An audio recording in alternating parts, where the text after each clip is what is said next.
Schnitzel, schnitzel, schnitzel. Danielle, what you doing? I'm singing. I'm happy, and I love the word schnitzel. And you know what? We're gonna make schnitzel today. Do you even know what the word schnitzel means? No.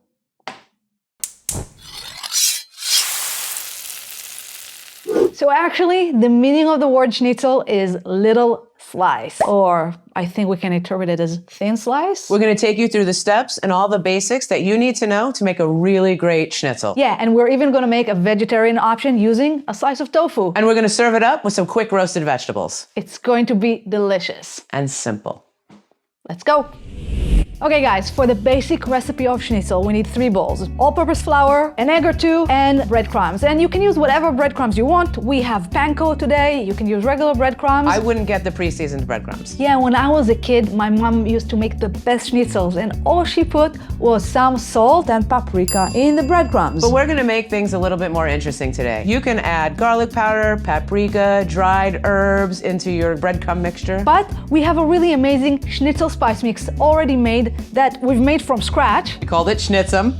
Schnitzum. This thing has turmeric, chili powder, coriander, dried garlic, onion, caraway, a little bit of cayenne, but it's not too spicy, don't worry. It's not spicy. Yeah. Yummy. But again, you guys, if you don't have the spice and you just want to keep it really simple, salt and whatever other spice you want would be the way to go.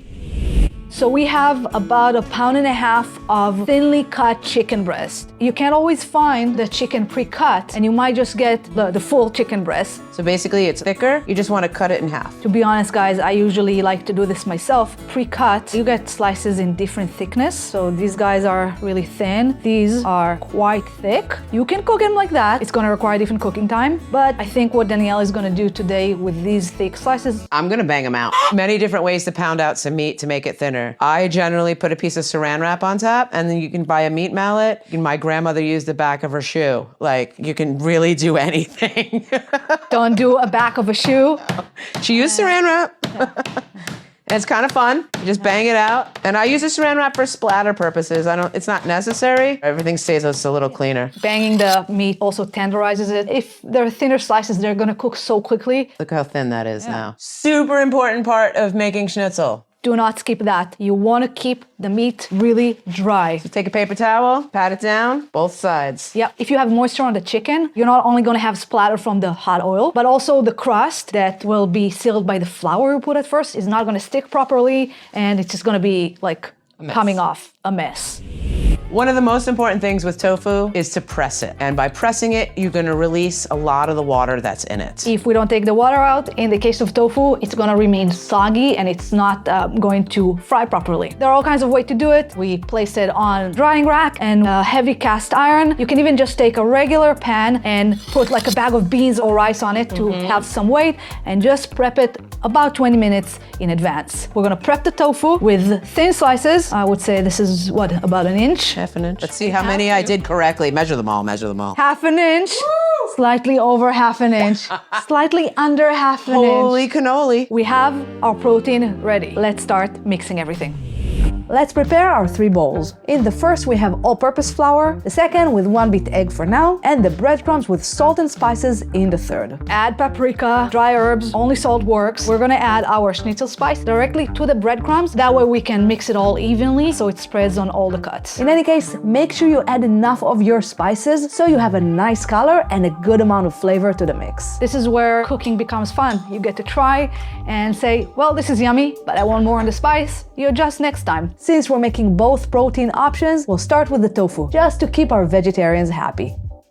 So you're gonna dip it in flour, cover it lightly, and make sure you dust off the flour, because you don't want chunks of flour. They will drop in the egg and make it messy. Egg, make sure it's covered fully. If you have a spot that doesn't have an egg, your crust is not gonna stick to it. Straight into the mixture. Pat it down a little. Yep. Make sure you get on the sides. And place it on your plate. If you've made schnitzels before, you can definitely do this directly into the pan. But to keep things nice and organized, we're gonna prep everything in advance. It's much simpler and just a cleaner way to cook, I think. Well, and it just gives you more time to focus on what you're doing instead of it burning in the pan, just one task at a time. Here we go. All our tofu is nicely covered with crust. If you use regular breadcrumbs, it's not gonna be as chunky, just a different style, both would work fine. So we just beat more egg and we're gonna start our chicken cutlets. You just said chicken cutlets. I meant schnitzel. What's the difference? Anyway, same deal, guys. We pat the chicken dry, dredge it in the flour. Yeah, make sure you let the flour kind of fall off. You don't want any chunks of flour. Into the egg, make sure it's fully covered. And our delicious Breadcrumb mixture. Yum. So for me, growing up, this was a chicken cutlet. Except we didn't add these flavorings into our breadcrumbs. Yeah. Put like oregano, Oh. garlic powder, parsley. That's the Italian way, I guess. And we throw some sauce on it, some melted mozzarella cheese. Guys, at the end of the day, it's all the same food. I think it comes down to the flavoring, the spice profile of where you are and where you're from. Okay, if you find yourself with not enough flour or egg or breadcrumbs, add more. We're gonna add more spice and carry on. The nice thing about the spice mix is that it has dried garlic, like actual pieces of garlic. But this is not gonna burn because it's dried. It's so good. You can even just eat it like that.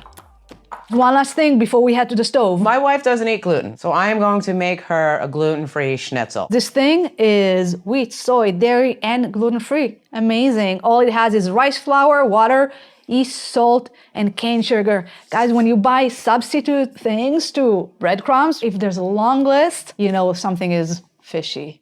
We only have one cut, so we'll put a little bit, add our spice mix. Yes. So we're done with this part. All right, let's head to the stove. Let's go to the stove.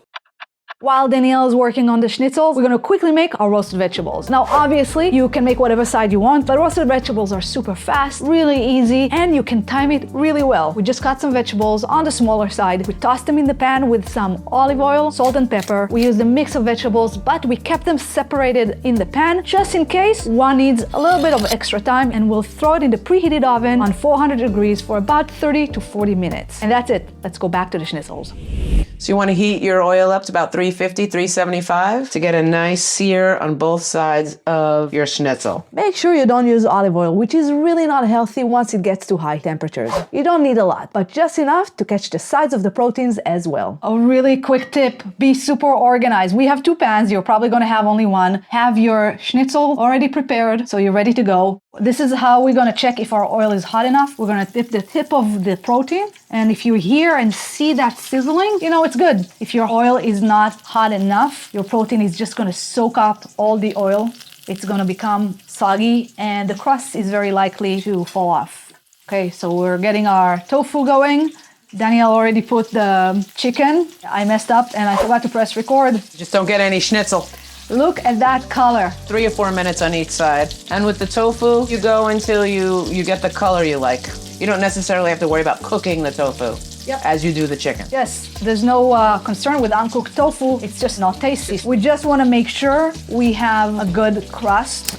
As they're cooking, we're gonna prepare a plate with paper towel. We're gonna place the chicken or the tofu that's already done on it, and we're gonna layer paper towel between each layer of the prepared dish so it soaks up a little bit of that oil. Look at that color here, that golden color. Ooh, and it's crusty. You turn one, it's not ready, you turn it back. Exactly. Actually, it looks like nice rectangle schnitzel. Ooh, hot. My daughter is gonna love this. So here we go. Danielle really should have used a nice spatula. We're gonna use spatula the next time, it's right over there. Between batches, if you feel you need more oil, it's the time to add it. Yep, so we're gonna add more oil, let it warm up. It's not gonna take very long, just a few seconds, because you're putting it in a pan with already really hot oil. So look at that nice spatula that Danielle is using. Safe and practical, and also a good time for me to add, if you see a lot of smoke coming out of your pan, then it just means you're running too hot. We're right now on a large flame on medium. Our black pan is smoking a little bit. We're gonna lower it down, add some oil, which will help us control the temperature a little bit because it's gonna lower it. If you don't hear the constant noise, then turn the heat up a bit. Here we go. That big cut is our gluten-free. I'm curious to see if it looks any different later. Danielle insists on using 2 forks. This is actually a pretty good method. I would use a spatula at least to remove the schnitzel out of the pan. As you can see, I added another layer of paper towel with the next batch. Are we done? We're done. Okay. Let's go eat. All right, we have our roasted vegetables. They were ready as we were making the schnitzels, and look how nice it looks. I cannot wait to eat the schnitzel. I'm so hungry. Okay, let's try. I'm gonna have the tofu. Danielle will try The chicken. Oh my God, it's so good. So good. Can I taste the tofu?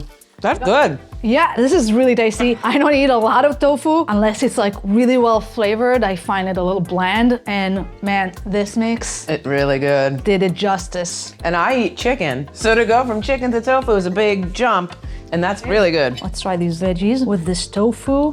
Has a little bit of a kick. So we just added some chopped parsley as a garnish. Yes, but that garnish adds a really nice added flavor that goes really well with our Schnitzel spice mix, which you can find in the link right here. Enjoy it, guys. Ciao. Peace.